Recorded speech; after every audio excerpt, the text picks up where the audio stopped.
Hello la team, j'espère que vous allez bien. On se retrouve aujourd'hui pour une nouvelle recette. Ça sera des petits pains à base de farine de seigle et de farine complète. Alors j'ai déjà utilisé la farine complète, la farine d'orge, toutes sortes de farines approximativement. Mais la farine de seigle, je ne l'ai jamais manipulée, je ne l'ai jamais donc utilisée dans mes pains. Et donc vous verrez, c'est assez périlleux, mais c'est rien de bien sorcier. Donc je vous laisse avec la suite de la vidéo, j'espère qu'elle vous plaira. Si vous reproduisez la recette, n'hésitez surtout pas à me taguer sur Instagram. Je vous laisserai le lien de mon Instagram dans la barre d'infos. Mais écoutez, je vous laisse avec la vidéo.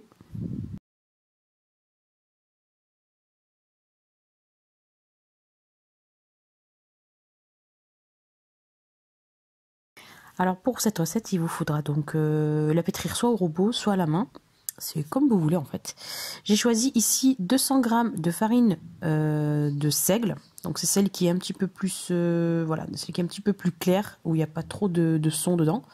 Donc là, je vous montre le paquet, c'est la farine que j'utilise. Bon, c'est la première fois que j'utilise une farine de seigle, hein, je ne vais pas vous mentir. Et ensuite, il vous faudra 200 g, encore une fois, de farine complète. Donc un mix complet. Voilà, franchement, c'est ce que j'ai utilisé.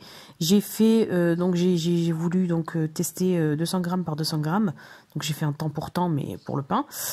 Et puis, écoutez, franchement, c'était nickel. Le résultat était nickel. Je vais utiliser donc un petit peu de farine, un petit peu de levure, pardon, et du sel. Hein, logiquement, du sel, ça c'est une obligation. Si vous mettez pas de sel dans votre pain, évitez juste de le mettre avec la levure, voilà, pour éviter donc que ça altère tout simplement l'émulsion de la levure, tout simplement.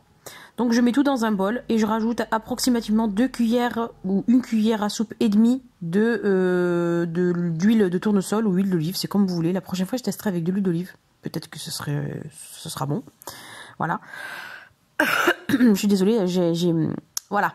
Je commence à tousser encore. Voilà, j'ai beaucoup de problèmes au niveau d'encombrement de bronches, bref. Donc là je mets tout à pétrir et ça vous obtient une espèce de mélange qui n'est pas du tout élastique. Voilà, c'est un mélange qui se sépare facilement. Voilà, c'est une farine qui est un petit peu friable. C'est un petit peu comme la farine d'orge, hein. C'est le même principe, sauf que c'est assez gluant. Donc voilà, ne soyez pas dégoûtés de la texture. Voilà, c'est très impressionnant. Franchement, le seigle, c'est très impressionnant. Vous pouvez pas le pétrir comme ça, à moins que vous fassiez un pain d'épices. Je pense que vous pouvez faire un pain d'épices parce que ça vous mélange avec un fouet, voilà. Mais par contre, avec un pain, il faut obligatoirement mettre une tierce farine. Voilà, tout simplement. Donc là, écoutez, j'ai arrêté le robot. Je voulais juste que ça se mélange. Et je continue à la main dans le bol, dans le bol du robot. Et je rajoute petit à petit des petites quantités d'eau, vraiment pour pouvoir humidifier la pâte et pour pouvoir la travailler et la décoller des parois.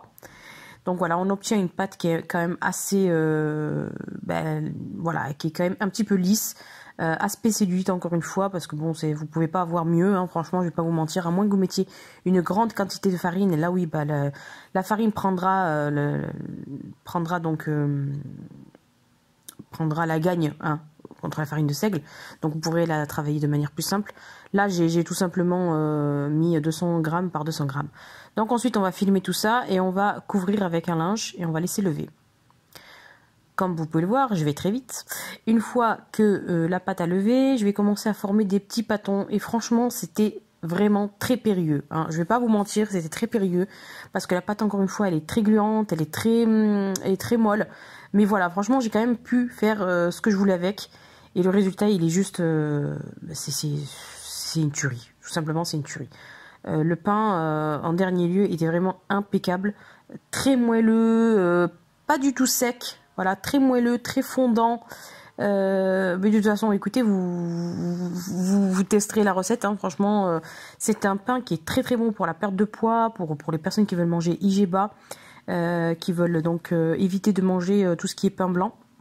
C'est un pain qui est excellent, donc nutritionnellement parlant, macro-friendly, comme je dis tout le temps. Donc voilà, écoutez, à l'aide d'une corne, je crée des petites boules. Bon, voilà, je vais galérer un petit peu parce que moi, je suis pas du ceux qui pèsent en fait. Parce que, voilà, tu sors la balance, tu pèses. C'est un casse-tête pas possible. Donc, ce que je fais, c'est que je fais à l'œil. Voilà. Eini miseni. Voilà. Je fais à l'œil, tout simplement. Donc, je fais approximativement 8 pâtons. Si je me souviens bien, je crois que j'ai fait 8 pâtons à peu près. Et puis, voilà, hein, Tout est en image. Je suis vraiment désolée, je tousse depuis à peu près 3-4 jours. J'ai attrapé froid, hein. Moi c'est radical, j'attrape froid, je tousse. J'ai les bronches qui parlent, tu vois, j'ai des cigales dans les bronches, enfin bref. Voilà, donc là je fais rien de compliqué, je forme des petits pâtons. Ensuite je les aplatis légèrement. Donc là, bah, je crois que je vais nettoyer mon plan de travail en direct. Je vais d'abord vous montrer donc une fois le pain formé. Donc là, je nettoie d'abord mon plan de travail. Maniaque que je suis, je m'occupe d'abord du plan de travail. Voilà, c'est tout moi. C'est une obligation. Si je fais pas ça, ben, je sais pas, psychologiquement, ça va pas le faire. Vous voyez ce que je veux dire? Un petit coup de petite de chez Action, que j'aime beaucoup d'ailleurs. Et puis, ben voilà les pains une fois faits, une fois formés, donc. Et là, avec un petit scalpel, je forme des petites, voilà, je trace des petits sillons. Bref, j'entaille les petits pains, voilà, tout simplement. Une fois levé, comme vous pouvez le voir, je vais enfourner à 200 degrés pendant le temps que le pain cuise, tout simplement. Hein. Encore une fois, Aini Mizani, hein, donc mes yeux sont ma balance. Donc je juge selon ce que je vois. Voilà, j'enfourne pendant à peu près, allez, facile 25-30 minutes, mais il faut surveiller parce que ça dépend des fours. Surtout, ne vous faites pas ce que je fais moi. Hein. Moi, j'ai mon four, j'ai l'habitude. Voilà, bah écoutez, une fois cuit, franchement, c'est dingue. Franchement, ils sont dingues. Ils ont mis filante. Voilà, c'est un peu comme du pain brioché, mais avec de la farine complète et du seigle, en fait. Je sais pas comment vous expliquer.